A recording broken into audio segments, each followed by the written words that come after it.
Tiwala po si Gilas Pilipinas head coach Tim Cone na kaya pa rin po makipagsabayan ng koponan kahit na mas maliit ang lineup.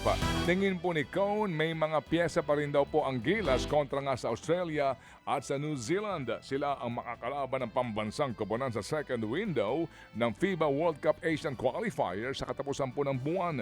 Pero papasok dyan ang Gilas nang wala ang big man na sina Kai Soto at Kentin Miliora Brown. Kamakailan po lamang ay nagbabalik ensayo na ang koponan para nga sa torneo. Ipinasok sa pool ang 6'9" center na si Justin Baltasar bilang panabla sa kawalan ni Soto at QMB.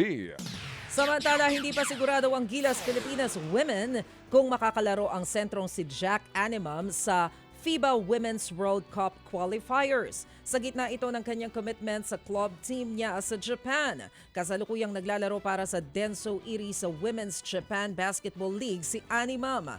Mahalagang bahagi si Animam sa pagkakapasok ng Gilas Women's World Cup Qualifiers dahil sa magandang performance sa FIBA Asia Cup noong isang taon.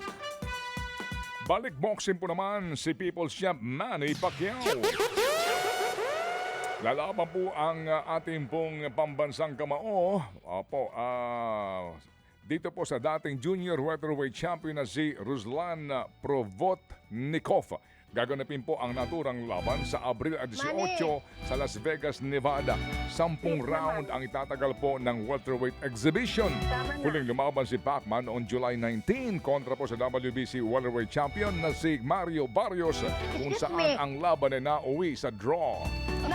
Isa na namang masterclass performance ang ipinamalas ni Pinoy tennis ace Alex Ayala sa Dubai Tennis Championships. Muli kasi siyang nagwagi sa dalawang sunod na set laban sa veteranang manlalaro na si Sorana Cristi ng Croatia. Madikit ang naging laban nila sa round of 16 kaninang madaling araw pero parehong sets na naig ang ating pambato 7-5, 6-4. Dahil sa kanyang panalo, pasok na sa quarterfinals ng torneo si Ayala. Yun nga lang, bigating kalaban ang nag-aantay sa kanya. Yan si world number 4 ranked tennis player Coco Gauff ng Amerika.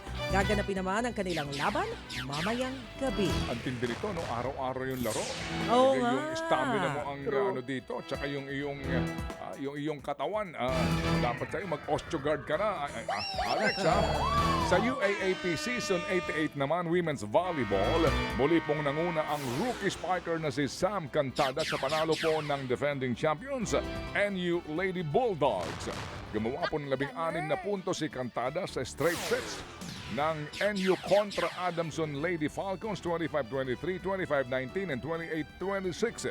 Ito ang unang paghaharap po ni Cantada at Adamson star Shaina na Itura na pareho pong dating juniors MVPs at teammates sa Adamson. Hawak po na Lady Bulldogs ang 2-0 record habang 1-1 naman ang standing po ng Lady Falcons. 3 sets lang din ang kinakailangan po ng FEU Lady Tamaraos para nga matalo ang UE Lady Warriors. Kinubra ng FEU ang bounce back win 25-20, 25-14 and 25-14. Kapwa po umiscore ng 11 puntos sina Jazz Eliarina at Faida Bakante para nga pangunahan ang FEU.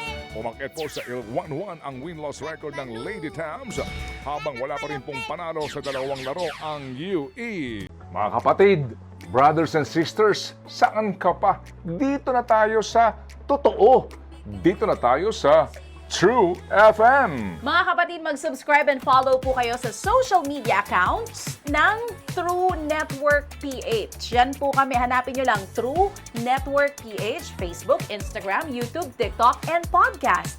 Mapa Apple or Spotify man yan, mahahanap nyo kami. Lahat ng mga napapanood at napapakinggan nyo po sa programa, nasa social media accounts namin yan. So, paano mga kapatid? See you sa social media!